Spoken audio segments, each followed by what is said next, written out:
So Beau, do you want to go ahead and touch on multifamily, and we can kind of go through the various asset classes? Yeah, I guess so. Stacy, will you cue one of my slides here? So at Coldwell Banker Commercial, try not to read in this too much and follow what I say, not what I've put up yet. I do mostly just multifamily sales, basically from Orlando heading north. So Orlando, Daytona, New Smyrna, Ocala, Gainesville, Jacksonville, Tallahassee, those are kind of my markets. And so I group them by markets. So Gainesville and Tallahassee are very similar markets, and these are all multifamily sales, anything over 10 units, okay? So on the Gainesville side, you can see from 2018 to 2019, we actually had a decrease in the number of sales from 24 to 15. And that's just, it's a lack of supply. Ages are around the same. The median price a unit, you can't read too much into because you only got 15 sales, and that can throw off a little bit, but roughly stuff's going for around $70,000 a unit. Obviously, if you're closer to UF, it's double that or more, triple, quadruple sometimes.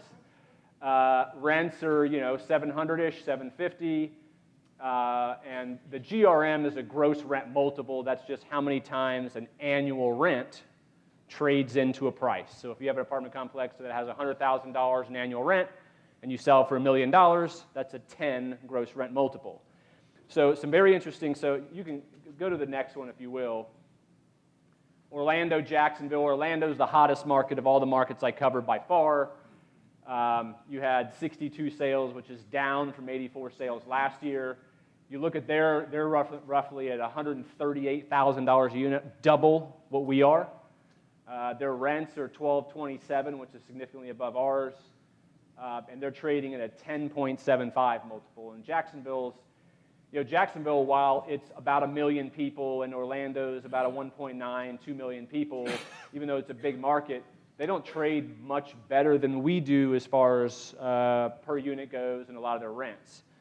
I compare Volusia County and Ocala are very similar actually in terms of the type of residence that's there. It's usually a gray-collar resident. It's a much longer stay per unit.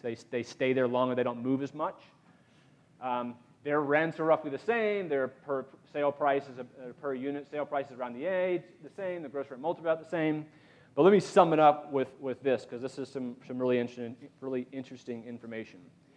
Overall, across all 6 markets in multifamily, the number of closings went down 24%. Now, a lot of you in this room are like, all you hear about is apartment complexes, right? We see them going up all over the place. We hear about multifamily sales. We hear about the prices going crazy.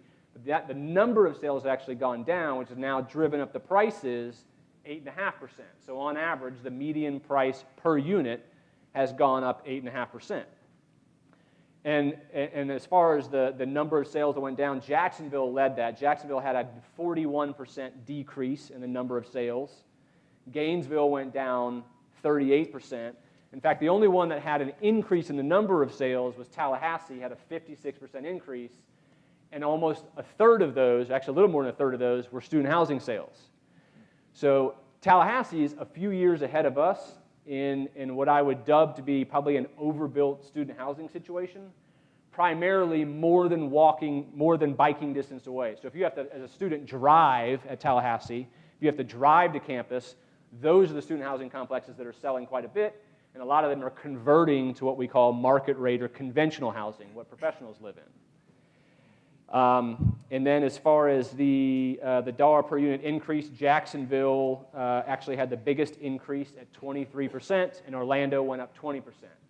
So you think about, they're already trading over $100,000 a unit, and to go up 20% in 1 year is berserk.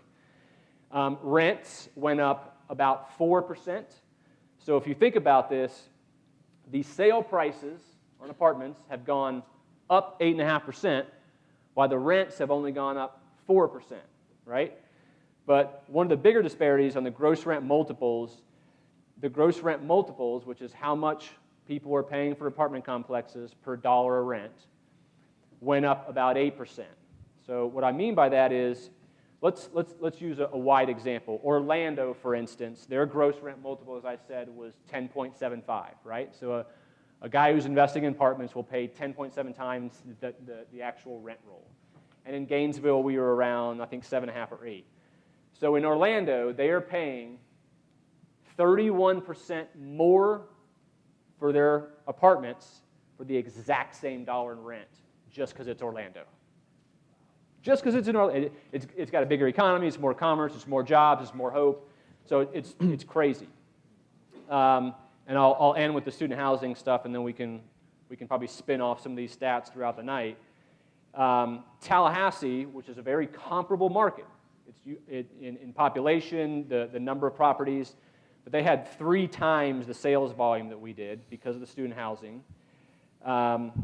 And overall, across all 6 markets, there was $4.18 billion done in apartment sales. In Gainesville, here's what we got going on. New construction for 2019 for non-student housing, there was actually only a couple of complexes that delivered, right? There was Mayfair at Tower and Archer, and there was 23 West, which is over by Ellis Park. That was it. Now in 2020, we have 1,134 units coming. So 2019, it was 417 units. 2020, it's tripling for conventional housing. In 2021 and beyond, there's another 1,136 units that are possible. These are ones that are fully entitled. They are for sale or under contract or in some sort of phase. They haven't closed yet. They haven't applied yet. But that's another 1,136 units. I think the 1,134 they're delivering this year, I think we can absorb because we've kind of been in a need for that kind of housing. It's 2021 and beyond that I don't know how we do that. On the student side, this is a little more eye-opening. So on the student side, in 2019, student deliveries was only 417 beds, roughly. That's only, that's basically just 2 projects, excuse me, 3 projects. In 2020, so that's 417 beds in 2019, out of all the talk that we have about all the student housing coming.